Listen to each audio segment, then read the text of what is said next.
नमस्कार। आज हम बात करने वाले हैं रांगे राघव की एक बहुत ही जानी मानी कहानी नारी का विक्षोभ के बारे में। हाँ, नमस्कार।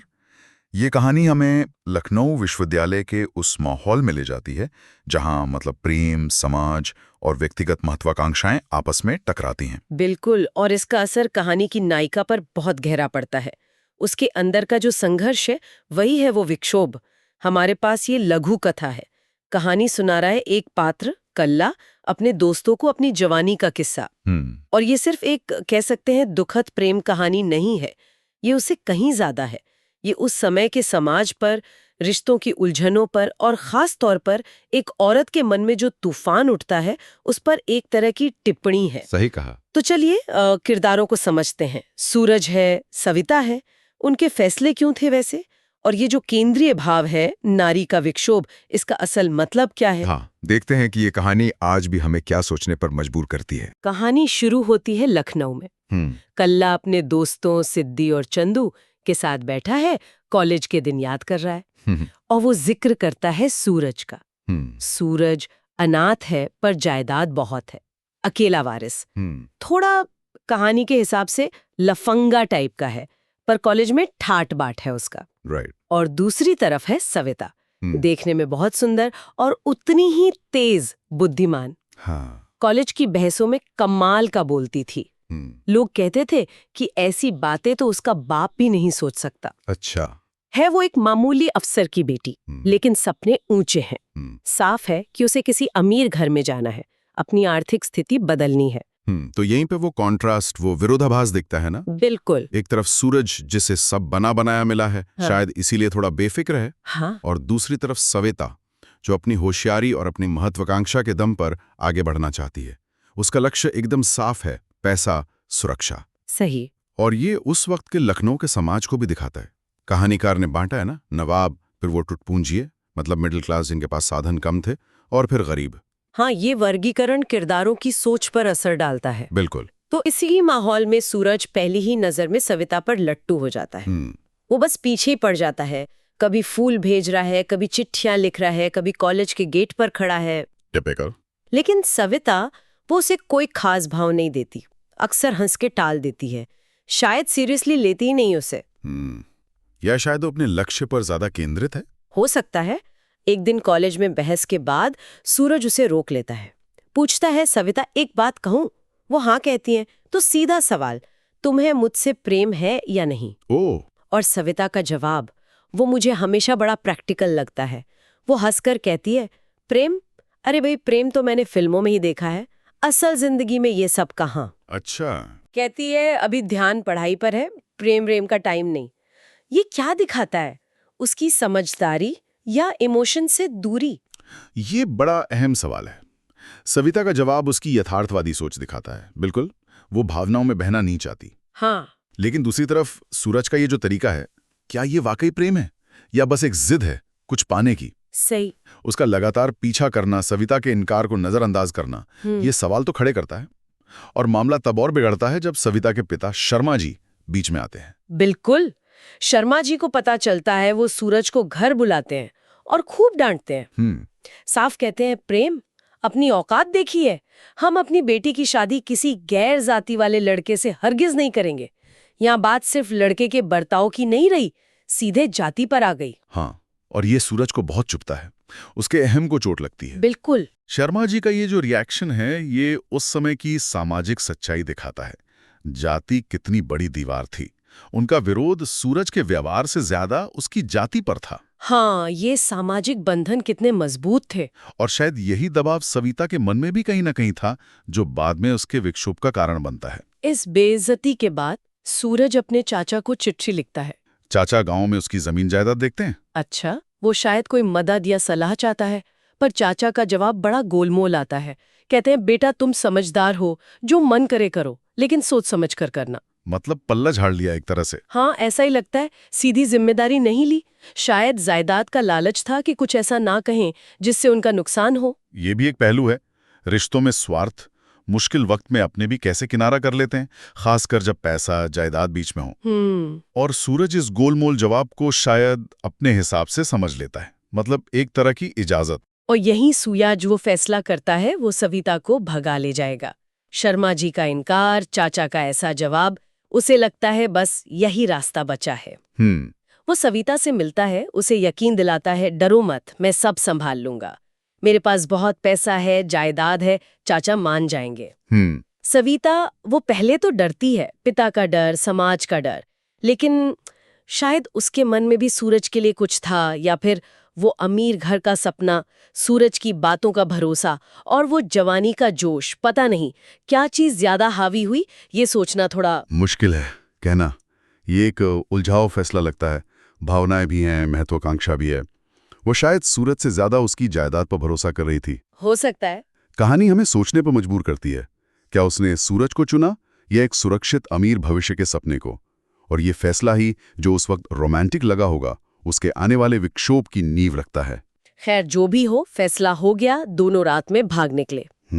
सूरज ने पहले लखनऊ में ही कोर्ट मैरिज की, फिर सविता को लेकर अपने गांव चला गया। ओके। गांव में चाचा पहले तो नाराज हुए, जैसा सूरज ने सोचा था, लेकिन जब देखा कि भाई जायदाद का तो यही अकेला वारिस है और शादी हो ही गई है, तो जायदाद हाथ से ना जाए इसलिए मान गए। बिल्कुल, लालच। और यहीं से वो जो रोमांटिक सपना था वो टूटना शुरू होता है, असलियत सामने आती है। हाँ, सविता के लिए ये एक बड़ा शौक था। शहर की लड़की, पढ़ी लिखी, उसके लिए गांव का माहौल, वो रहन सहन, और ऊपर से चाची के ताने, उसे नीचा दिखाना, ये सब बर्दाश्त करना मुश्किल था। बिल्कुल, लेकिन शायद सबसे बड़ी निराशा उसे सूरज से हुई। हाँ, क्योंकि सूरज गांव आकर भी बदला नहीं। वही अलहड़पन, वही गैर जिम्मेदाराना रवैया, वो शायद सविता को, उसकी जरूरतों को समझ ही नहीं पाया। और सविता को पछतावा होने लगा, बहुत गहरा पछतावा, कि ये क्या कर दिया मैंने। इसी उथल पुथल में वो बीमार पड़ जाती है, और कहानी में डॉक्टर कहता है कि उसे कोई जिस्मानी बीमारी नहीं, मन का रोग है। हाँ, मन का रोग। और ये मन का रोग ही असल में वो विक्षोभ है जो अब बाहर आ रहा है। ये उसकी टूटी हुई उम्मीदें हैं, उसकी कुचली हुई महत्वाकांक्षाएं, प्रेम के नाम पर जो धोखा मिला, और ये जो निराशाजनक जिंदगी है उसके खिलाफ एक रिएक्शन है। वो प्यार, वो सुरक्षित भविष्य जिसके लिए उसने सब कुछ दांव पर लगा दिया, वो सब झूठ निकला। सविता की हालत बिगड़ती जाती है। वो सूरज से बस एक ही बात कहती है, मुझे मेरे घर भेज दो। सूरज, शायद उसे पहली बार अपनी गलती का एहसास होता है, वो रो पड़ता है और उसे वापस लखनऊ भेज देता है। शर्मा जी बेटी को तो वापस रख लेते हैं, लेकिन सूरज को कभी माफ नहीं करते। उनकी नजर में तो इज्जत चली गई थी। हाँ, यहाँ भी समाज का वो दोहरापन है ना, बेटी की गलती माफ, पर लड़का हमेशा के लिए बुरा। बिल्कुल। सविता लखनऊ लौटती है, फिर से पढ़ाई शुरू करती है, कोशिश करती है जिंदगी को पटरी पर लाने की। लेकिन अंदर वो विक्षोभ, वो गुस्सा, वो पछतावा, वो सवाल, वो तो घर कर चुका है, जिसे कहानी नारी का विक्षोभ कहती है। वो सोचती है, क्यों हमेशा औरत ही मर्द के फैसलों का शिकार बनती है? क्यों प्रेम के नाम पर जिंदगियां बर्बाद होती हैं? क्या औरत की अपनी कोई मर्जी नहीं? खैर, वक्त बीतता है। कुछ टाइम बाद सविता की शादी एक अमीर घर में हो जाती है, जैसा वो चाहती थी शुरू में। हाँ, बिल्कुल वैसा ही। बाहर से देखो तो लगता है चलो मंजिल मिल गई, पर क्या सच में? यही कहानी का सबसे बड़ा सवाल है। क्या ये शादी उसकी महत्वाकांक्षा की जीत है या एक समझौता? क्या उसने अपनी इच्छाओं को मारकर एक सुरक्षित भविष्य चुना? बाहर से जिंदगी सफल दिखती है, पर अंदर का वो विक्षोभ, वो मन का रोग, क्या वो कभी भरा होगा? शायद नहीं। और ये नारी का विक्षोभ सिर्फ सविता का दुख नहीं है, ये उस सिस्टम पर सवाल है जहां औरत की खुशी अक्सर दूसरों की शर्तों पर तय होती है। और कहानी का दूसरा पहलू, सूरज का क्या हुआ? हाँ, उसका पतन। सविता के जाने के बाद वो बिल्कुल टूट जाता है, लखनऊ आता है, कल्ला से मिलता है। वो अब भी सविता को भूल नहीं पाया है। कल्ला कहता है, अरे यार भूल जाओ उसे, लेकिन सूरज कैसे भूले? मुमकिन नहीं था शायद। वो शराब में डूब जाता है, धीरे धीरे सारी जमीन जायदाद बेच देता है। पैसा खत्म तो चाचा भी उसे धक्के मारकर निकाल देते हैं। वो सूरज जो कभी ठाठ से रहता था, अब सड़क पर, पूरी तरह बर्बाद। दोनों किरदारों का अंत कितना अलग है, पर दोनों ही दुखद हैं। सविता को सामाजिक सुरक्षा मिली शायद, पर अंदरूनी शांति नहीं। हाँ। और सूरज ने सब कुछ खो दिया, प्यार भी, पैसा भी।